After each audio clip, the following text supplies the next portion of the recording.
And my guest today is going to be speaking about finding opportunity in failure.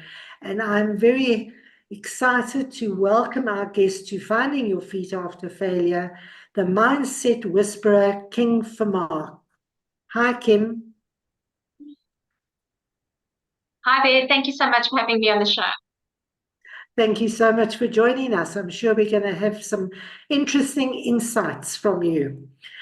So, very briefly, with a passion for bringing wisdom back into the art of storytelling for both authors and companies alike, Kim has touched the hearts of many with her medieval fantasy series, while also empowering aspiring authors to leave a legacy with their stories. Kim's superpower lies in using crushing events to transform not only herself, but also the hearts and minds of others. So, Kim, before we get going, please can you explain to me why you are called the Mindset Whisperer? So, we all have those little voices inside our heads. And when we were younger, we used to think, okay, well, that's a sign of insanity. But actually, you have that one part of your voice that needs to keep you safe. And in order to keep you safe, it means that you have got to repeat the patterns that your brain knows. Because even if the outcome is dreadful, your brain still knows that. And so there's an area of safety in doing the same things over and over again. When you want to branch off into something new, something exciting or different, then you have that little voice, and we can't squash the voice. We've got to manage the voice. And so I recognize that voice that I used to have in a lot of my authors, and we manage that voice so that we can move you into the place of what is going to be your legacy. Share a little bit about legacy with us. What do you mean by legacy? So some people feel that legacy is something that you hand over to your family when you die. And then people say nice things about you at your funeral. But legacy is an everyday thing. It is all those little decisions that you make that have ripple effects. Whether it is littering and you're leaving a legacy to your children and other people about, what your environment is going to look like, or whether it's making a decision to pass on wisdom today. Right, let's talk about how we can use our legacy to overcome failure and to use opportunities to develop ourselves. Can you share with us one small mistake that you've made, one little failure that you may have made in your life?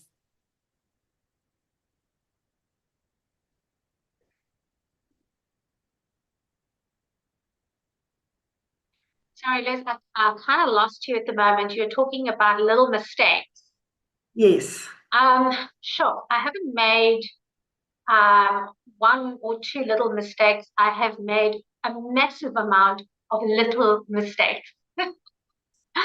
And all of those have got massive ripple effects. So one of the mistakes that I made in my first business is ignoring a bit of advice that my husband gave to me. I had someone who was managing my bookkeeping and my tax, and I kept on complaining to my husband about things that I didn't like. And he would say to me, Kim, just find someone else. And I said, oh, I've got this long-term relationship and the person knows me and it's going to be too difficult for me to find someone. And that small decision of just playing it safe with what I knew impacted my business in a very, very big way because she failed to do tax returns for a significant amount of time. And so that small thing, I'm just going to ignore it for now, that ended up costing me big time. So how did you overcome that? How did you deal with all of the, well, what were the emotions that you felt? Sure. So I had to learn counting pretty fast because I actually had the sheriff knocking at my door and say, you need to appear in court for not doing the tax returns.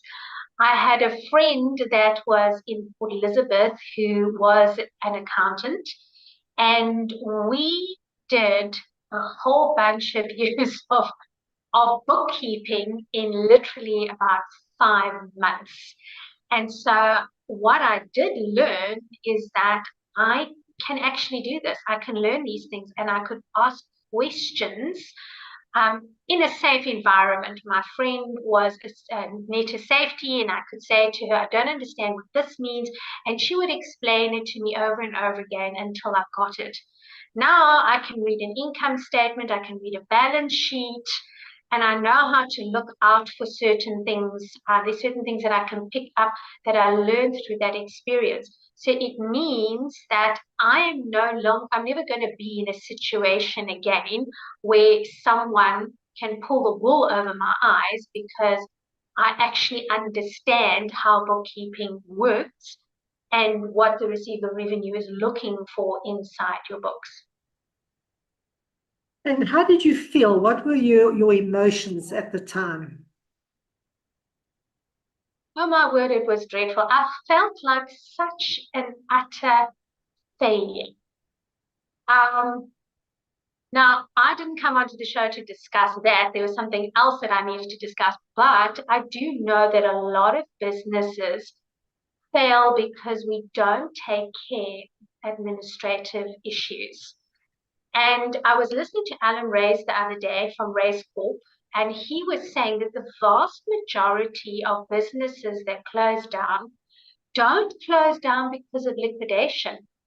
They close down because the entrepreneur simply gives up. They cannot deal with the stress anymore of suppliers, clients, cash flow, banks, family, because sometimes family, you've got a big goal that you need to reach, or you've got a problem that you need to solve, and then they don't like the fact that you're not spending enough time with them. So all of those things sits on the entrepreneur's shoulders, and it's very difficult to manage your mindset. So most people just simply quit on the business before the business even quits on them. Okay, so it's about hanging in there and not quitting. Yes. And also, if you make a decision, someone once said to me, this is very important, never make a decision that's going to impact your business long term when you are stressed. You actually need to exit on a strong point. You can say, logically, I'm making this decision. I'm not making this decision because of emotions and that kind of thing. But for me, when COVID happened, my business that I was in shut down. It was forced upon me because I was in the corporate gifting space and most of my clients were event coordinators, and I couldn't work in that time because there were no events. So I had already started writing, and I launched my first book the day before the president announced lockdown in South Africa. Oh. And 10 days after I launched that book, the event coordinator for that function sent me through the royalties for my book. And I realized that there was a lot of power in that. Yes, it didn't pay me a car repayment or a bond repayment, but it came through from work that I had done beforehand. And now all of a sudden it was in my account. And my family ate for the first week of COVID on that money. And I realized how powerful it actually is. Because when everything else around you fails, a book is an asset that can continue earning for you. Well, we all we all need to write that book, and you're the perfect person to come to for assistance. Kim, so you said you've got another big problem or another big failure that you wanted to share. Well, what was quite interesting is that I now see failure very, very differently. I see things that when there is a problem, when there's strife, there is actually an opportunity inside there. So when I started working with books, because I had learned so many of these skills myself, one of my friends gave me a referral for a company that needed to have books formatted. So I sent the book formatting, I outsourced it to someone who had done some work with me beforehand. And after I paid him, he disappeared.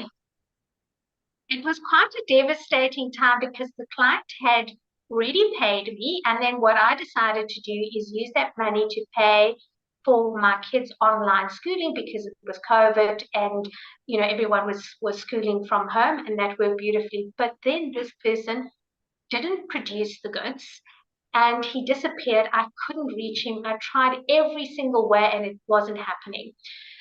But I did remember that there was some formatting software that was going to be launched quite recently that you could use on a Mac and you could use on a PC. And so I used some of the money to buy that. The client contacted me. They were very upset about the fact that I hadn't yet produced these books. And I said to them, this is what has happened. This guy's taken a duck, but I am going to provide you the formatted book. And they said to me, but we don't want to pay for you to learn the software. And I said, I am an author. So when this person died, I lost my book formatter. So I have to learn how to do it. And we produced those books. I mean, it was the most stressful period of my life. The developer was in the States, so we had Zoom meetings at all kinds of weird hours. And I'm not a night owl, but I had these late night meetings and they talked us through working with the software. So we produced all 5 books, and that client is still doing work with us today.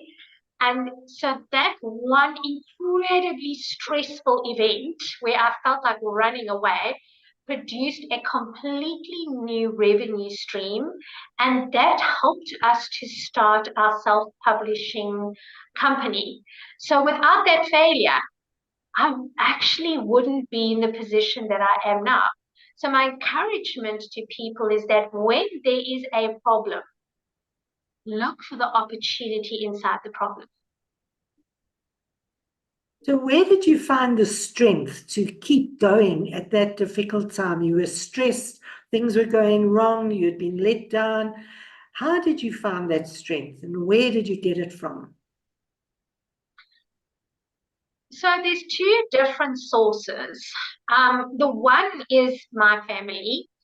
I'm now 52 years old and I've got young children. So my eldest is 22, 2022 tomorrow, not tomorrow, in 2 days time. And then my other 2 are 12 and 9, and they were younger when this started because my business has been going for roughly 4 years. And I knew that I have no other solution. There is no one else that is going to help them. At that point, my husband, who is a sales trainer, all of his contracts disappeared because of COVID as well. So I knew that reliably I was going to be the only person that was going to make it happen. Now, my husband helped me in that process. He actually learned the program with me, but it was still the business that I had brought in, and I knew I had no one else to turn to. So I had to make it work. Sometimes, if that is your only solution, you will find a way. And the second thing was my faith. So I think I prayed more in that time than I've ever prayed because I just needed to draw on my spiritual home to be able to get through it. So it was sheer perseverance and faith. And I mean, there were many tears of frustration in that time, but I'm really, really happy that I persevered. So when you had those tears of frustration, how did you manage those emotions? Well, I learned something. So I have 3 children, and I had postnatal depression with all of them, like very debilitating postnatal depression. And I learned the power of the one thing. So what I would do is I would have my to-do list, and then everything felt overwhelming for me. So I would write out the list, and then I would pick one thing. And whether that one thing was a telephone call or a one email, just one thing, I would complete that one thing, and then I would get up. I would walk around the house several times until I felt calmer. And then I would go back and do the next one thing. And someone once said to me, how do you get anything done by only doing this like little one thing at a time? So I said, because if I don't do it that way, all of the overwhelm means I do nothing at all. Whereas all of those one things add up. And at the end of the day, I can say these are the things that I've done. And I always start my day this way. I write down the wins from the previous day. So I'm starting myself off mentally in a space of victory. And one of the things that you can do is you can borrow wins. So I learned this at the Uncovering Greatness team. And they said if you've got absolutely no wins at all, like your life feels like it's in the toilet, you borrow a win from someone else. So I would say to you, what was something great that happened to you today? And let's say, okay, so answer the question. What is something great that happened to you today? Oh, you really got me there. The whole day was great. I sat in the sun and I had a chat with I a beg your new pardon, friend. please say that again. I sat in the Okay. sun and So, had a chat with a new friend. yes, excellent.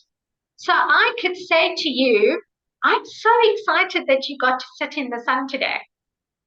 So I'm borrowing the win from you. I get excited about your win. And so that's something that I had to practice all the time, that even if there was nothing else, I would get excited for someone else in my circle of friends. And I would say, I know someone who had a win today. I love that. That is such a clever technique. Sure. Wow, you've already said so much in terms of tips that we can use in overcoming our obstacles. The first one that I picked up was that you need to listen to advice when it's given to you. You don't always have to take that advice, but you definitely need to listen to it and weigh up the pros and cons of that particular piece of advice. People who've got more experience, let's learn from them. Let's borrow from them, their experience. And then you spoke a lot about support from friends, from family, from other professionals, and not to be afraid to ask. I think that is so important, that you asked for help, you asked, and then you went and you learned. You learned all these new systems and ways of doing things and reading balance sheets and accounting. And wow, you're better, well informed. You're in a much stronger situation because of it. And then obviously you spoke about your faith and the importance of just praying and believing in the positive outcome. And then that perseverance, just keep at it, keep going. And I enjoy the to-do list and the one step at a time. We all want to just get there and we rush forward and we want to do everything all at once. But it makes so much sense. If you're climbing a mountain, you can only do it one step at a time. So that's fabulous. Taking a break, celebrating the wins, and then obviously borrowing the wins from other people. I think that's very clever. So over and above all of that, have you got any other ideas, other ways we can develop the opportunities to overcome our failures? You know, one of the things that really has helped me is I watch a lot of YouTube content. So if I'm going through a really difficult time, I learn a new skill, or I'll listen to YouTube has got a lot of background music videos, and I can actually manage my mood just by listening to those. So I know that, a lot of people struggle with overwhelm, and sometimes I do as well. There's too many thoughts in my mind. So I listen to music that is going to alter my state, that I can focus. And you specifically get music that is called focus background music. And I find that I can do a lot more things that are difficult for me to work on if I'm listening to that background music. So the big thing is that you have to understand that you are responsible for your own mindset. And you've got to guard it very, very jealously. I'm very sensitive to noise and sound. So one of the things I did over Christmas is I got everyone in the family Bluetooth earphones or headsets. So if they want to watch something on TV or a computer or whatever, their sound doesn't invade my space. So beforehand, what I used to do is I used to say, turn it down, mommy's working, they go a little bit crazy over there and then not be a nice person to be around. And then I thought, I'm going to invest in my sanity. So I have no conflicting noises. Everyone's watching their own thing, but I am not affected by them. So that was a big investment for me. I would always say invest in your sanity. Find out the thing that is freaking you out the most. Take care of that thing, and then you can get on with what you have to do. That is also great advice. Look for those triggers, those things that are annoying you, and get rid of them. Right now, what's annoying me is my lighting situation. I need to fix that first. So that's lovely tips. And yes, you've got to get your mind right. You've got to find that quiet, calm space in order to be able to be fully effective in whatever it is that you're doing. Wow, that's lovely, lovely advice. Anything else that you would like to share with us?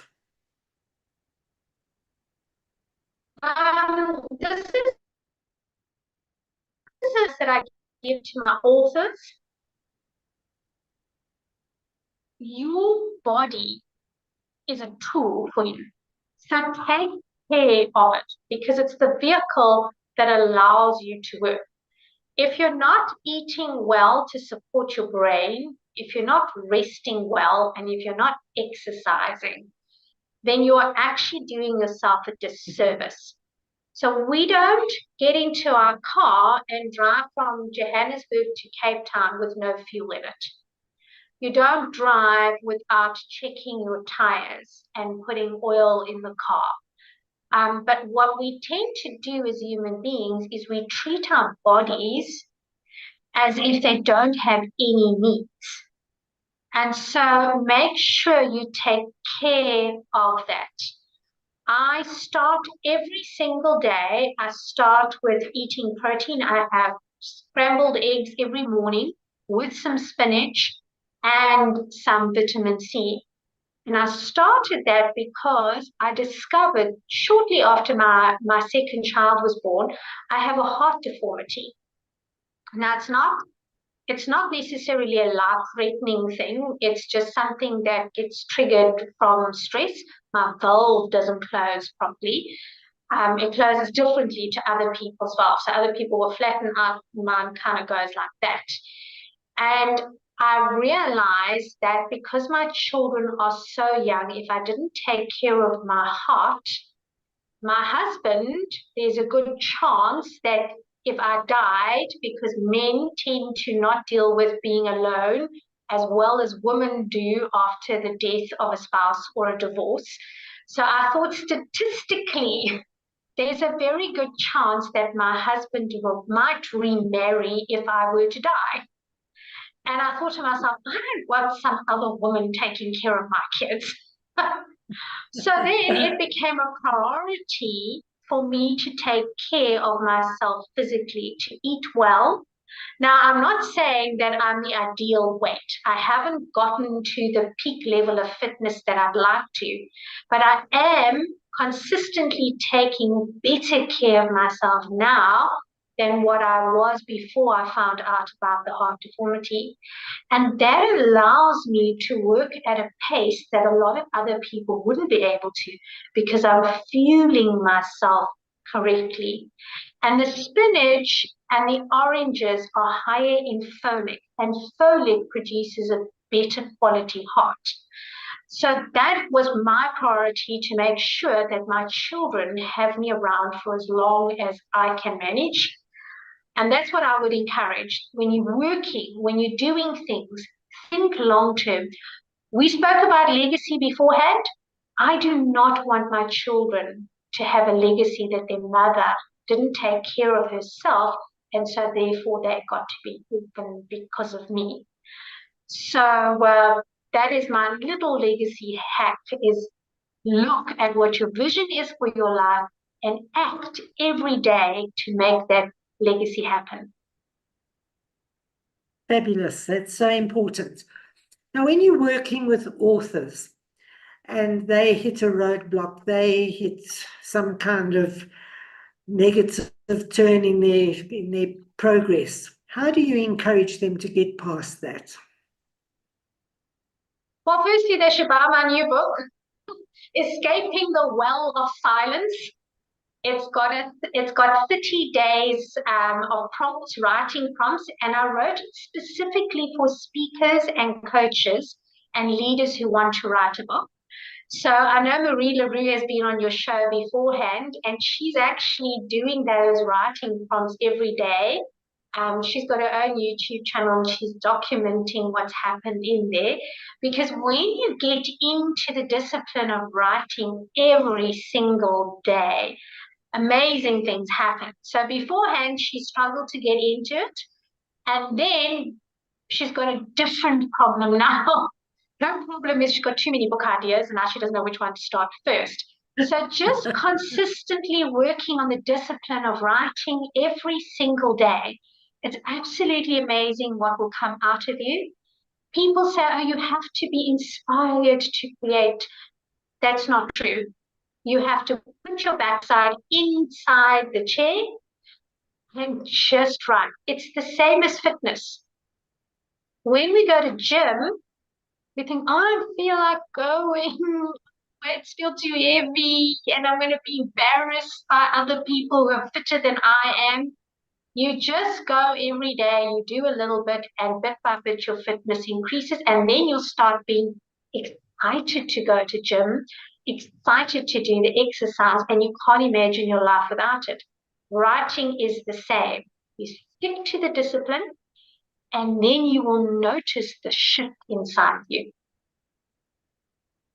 Okay, so let's say somebody has followed your 30 days and they're really inspired and they've got direction and they're busy writing their book, and then all of a sudden they feel, this is not going the way I wanted to go. I don't think I can finish this. I'm not capable. How do you manage that process? So it is a difficult one. One of the things that you need to know is that's very normal. In the writing world, we call it the marathon in the middle. Everyone goes through it. There are some authors that don't go through it, but the vast majority of authors go through the marathon in the middle where they're like, oh, God, the process just finishes me off. And that's really where writing prompts actually do help, because even though the writing prompt might be different to your genre, what you are writing, just the process of doing it makes a difference. So for those people who don't know what a writing prompt is, it's a very short piece of writing that stops at a certain point, and then you continue writing from that point. So it doesn't mean that you don't have to come up with the idea all by yourself. You're following someone else's writing and then just continuing. So, there's the games we used to play when we were kids where I say orange, and then you come up with the first word you think of, and then you might say juice, and then I'll throw it back on my side and I say, okay, juice, smoothies, and then you say something else. It works with that same association, that we are just continuing someone else's thoughts.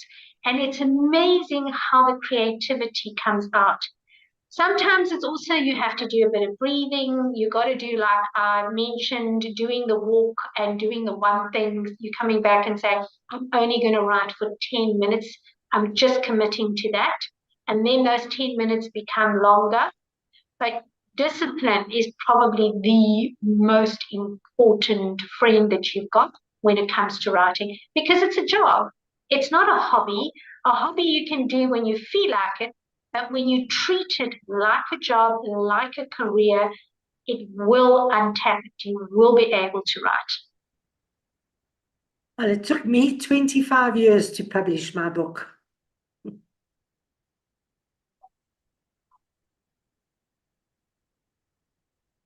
The difficulty with the long writing is that we're thinking about it, and thoughts, your brain uses 20% of your energy.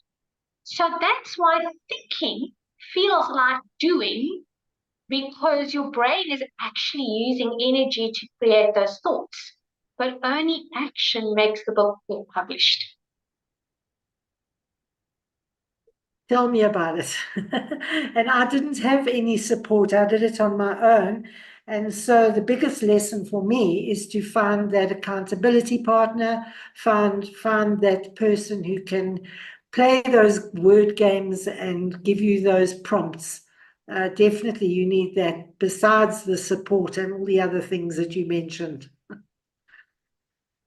So, Kim, how do you go about helping authors? What do you do? I have a 6-month book coaching program, and the aim of that program is to get your first draft of your manuscript out within 6 months. Now, after that, it still needs editing and it needs to be published, but just getting over that first hurdle of getting the manuscript out. What we do is we meet on a monthly basis, and then every Friday, my authors have to submit their word count. And then once a month, we get together as a group writing, which we do it online so that we can manage people from in different geographical areas. And that's a 2.5-hour session. So we start with a writing prompt in the first 15 minutes. Everyone follows the same writing prompt. And then after that, we break away and we do an hour of own writing. And then we come back and we get a bit of feedback. But it provides a sense of community. So there's the one-on-one support that I'm giving, and then we have our community support. And sometimes the authors, this is the big thing about having an accountability partner. Sometimes authors are tempted to use the accountability session as a bragging session. And when something has gone badly, then they want to withdraw and look for excuses to not meet up with their coach. But when things are going badly, that's when you really need your coach, the person that's going to encourage you and say, it's okay if you did 0 words this week. Let's look at what worked, what didn't work, and how we can make the next week work better. And so that's really what I do. I hold their hand through that first. There's some hand holding and there's some butt kicking. So it's a little bit of a combo, and I have to get a feel for my author and see, is this a real big problem? Like one of our authors, a support person of hers passed away during the book coaching program, and she was supposed to do a group writing on the day that there was the memorial, and I gave her a special session just for the 2 of us so she could go to the memorial and still have a write-in. So in that case, that was the hand-holding thing, that you can't do butt kicking when there's been a death of a friend. But then there are other people that will come up with their reasons that are actually just excuses, and then the boot has to come out. Then I have to say, no, my program, you cannot interrupt it. You can't say I'm going to do month here, month there. You have to commit to the full 6 months, because I really want it to hurt if you're not doing the homework. You've got to pay whether you do the work or not.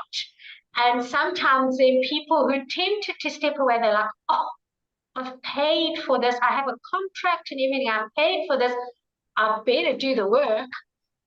So I get better results. Before I did this, I used to have people that would dip in and out, and then they don't get their book done.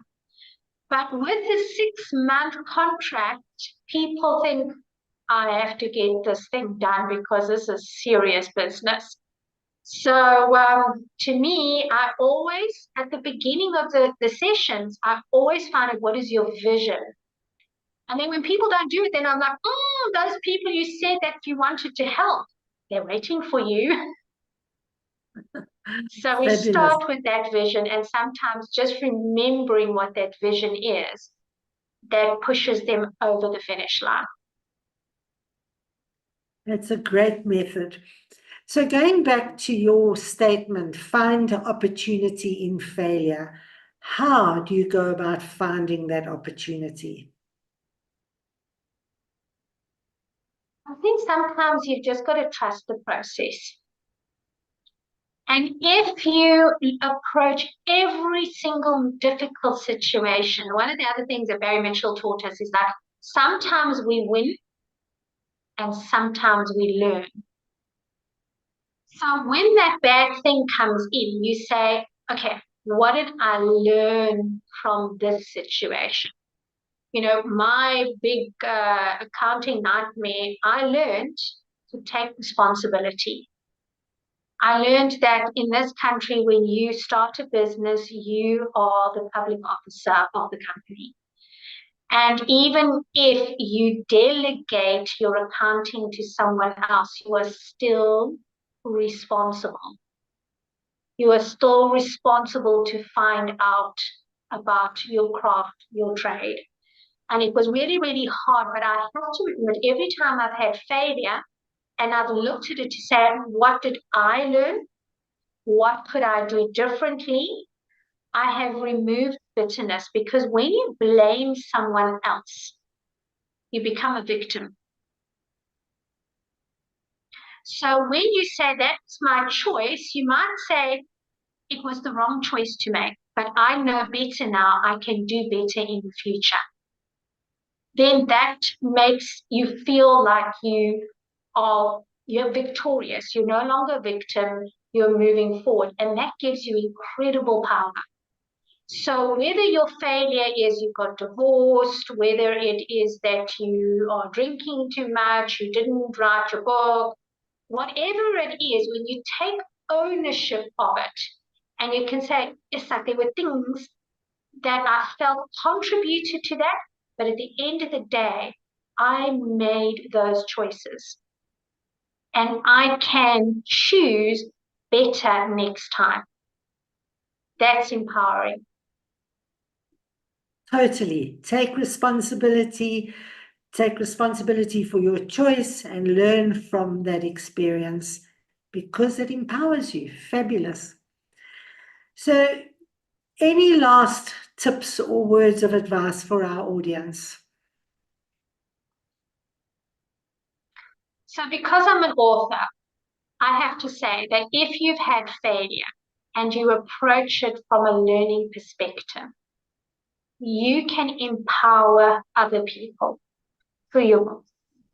Because somewhere in the world, there is someone that is struggling through what you have already learned how to overcome.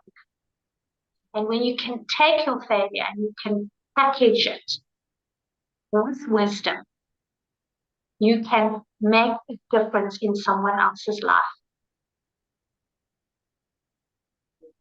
Fabulous. Thank you so much for all of those wonderful insights, lovely tips and techniques. How can people contact you, Kim? So I have got a website, which is writelearnandearn.co.za. If you're signing in from another country and you want to put in .com, it's going to point to the .co.za in any case. But I'm also available on LinkedIn, and LinkedIn is my preferred communication source. So people can reach out to me on LinkedIn. On my website, you'll actually see I have a 30-minute free discovery call for people if they're wanting to discuss their book writing project. There's no charge for that. We craft a little bit of a vision for the book, and I give them some guidance on whether independent publishing or traditional publishing is better suited for their circumstances. And then people who want to learn a bit more from other authors can have a look at my Write, Learn and Earn show on YouTube, where I interview authors and part of their journey. And in that way, you can learn a lot from other people without actually having to meet them. You can progress your career that. Fabulous. Thank you. I'll put that information in the description below. So everybody, please do reach out to Kim. She's had some fabulous successes, and I must say I haven't read some of her own books yet. I must definitely get into those. So thank you so much, Kim, for sharing your time with us. And I too have a 30-minute discovery call. I'll put the link down in the notes below. So you can also book a call with me. We can discuss your first steps on how you can overcome your roadblock or your failure.